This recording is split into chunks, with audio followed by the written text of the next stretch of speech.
So we're here with Rich about Rich's story of being on the streets, being involved in drugs and prostitution, and then overcoming that and getting involved with a Christian community, being in a transitional home, and I'm now seeing a future.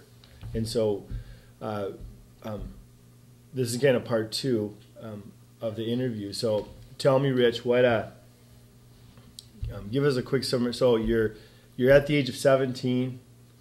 Okay, tell us pick up a little bit of what does living on the streets look like?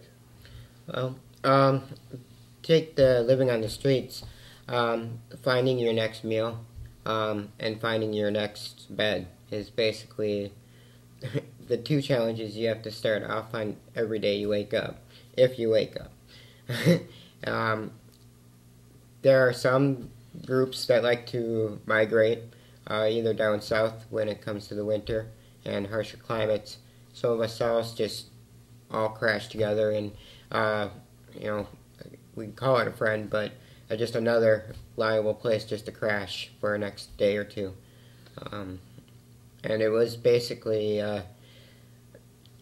who can we con next? What can we do to make ourselves not be where we were just 5 minutes ago?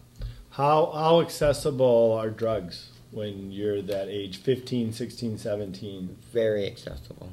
And I mean, if you wanted it, you could get it. There was no doubt in your mind that you were not getting it.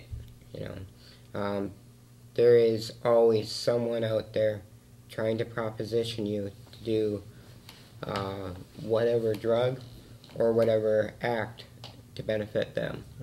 And you'll find that a lot in all the big cities where you have,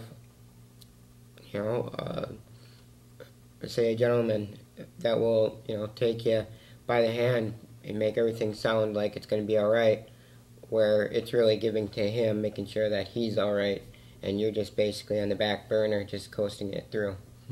And that's what it kind of felt like for almost 5 years of just being on the back burner of life. And this is 4 or 5 years before you're 18. Yeah, it was just basically of, what am I doing? Yeah. Am I just going to keep on using and abusing my body, and I'm just going to let people take and take and take? And So, Rich, I know that you have a past of being in foster homes. Yep. And then you hit the streets at an early age.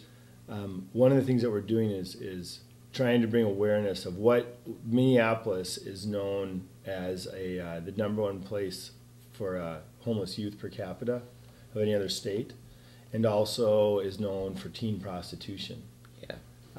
How does a teenager, a 15, 16-year-old, and they say the average entry is 13, how does a 15-year-old or younger become involved in prostitution, from your experience? From my experience, I actually started before the Facebook revolution came about.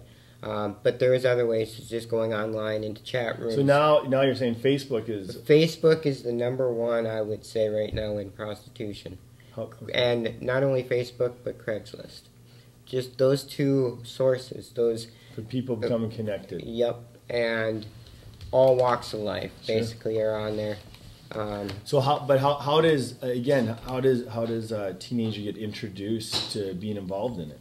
I really think it's not having a family member or having someone that cares enough for you to even be monitoring what's going on. I mean, at 13, you should have parents in your life to tell you this is not right. You shouldn't be doing this. But when you don't have that, you don't have a right. You don't have a wrong. You just have. You don't have much of a moral compass. You don't have a moral compass at all. You have individuals that are maybe dysfunctional and predators willing to give you attention. Exactly, and give you places of belonging. Yep, the predators. That's what you gravitate towards. Yep. And then sexual acts get introduced. Very much so. They start to be seen as normal. They really do. And I remember being at 15 years old walking on Nicollet Avenue, just waiting for a car to stop by. And Loring Park being the homosexual park, I guess you can call it Minneapolis, it was always there that you would find someone cruising the park. And you get these guys that prefer a much younger audience, much younger attention, and these 15-year-old, 14-year-olds are just trying to make ends meet. They don't care if he's 55, 60 years old. We're getting our drugs at the end of this transaction. End of the line. Right. No feelings are hurt by doing it. You're doing your job to make ends meet. Wow. Rich moved into our transitional home. There is, I would say, a very dramatic conversion in your life. Yeah. Where a combination of you deciding to make a first-time commitment to follow God, a decision to change. We ended up moving you in to the Joshua house. Think about that season of making a break and getting on your feet. You kind of, from my observation, you almost went into a whole new world. I very much did so. I mean, sobriety, for one, is a whole new world. When you haven't been sober in 3 years, every day is another battle, and taking that first leap of faith, you can call it, just to have a new breath, basically. Yeah. To know that you're going to be able to have 3 meals a day. Yeah. I mean, it's amazing to hear that. Stability. And stability, yes. I'm interested, Rich. I've never asked you this question, but I can just.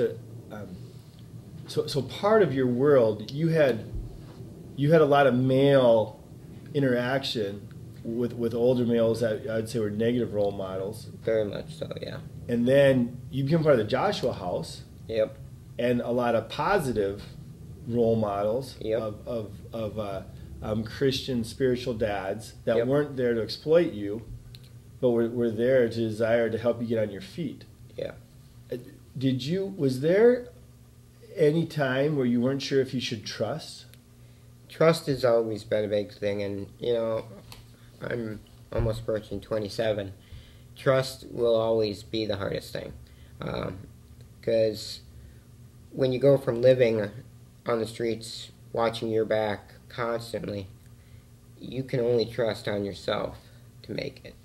There's no one else out there that's you can just say, here's my trust, and you're gonna carry me through. No. So switching over to this new leaf where you can take a piece of this trust, it was definitely a whole new world. It just really was.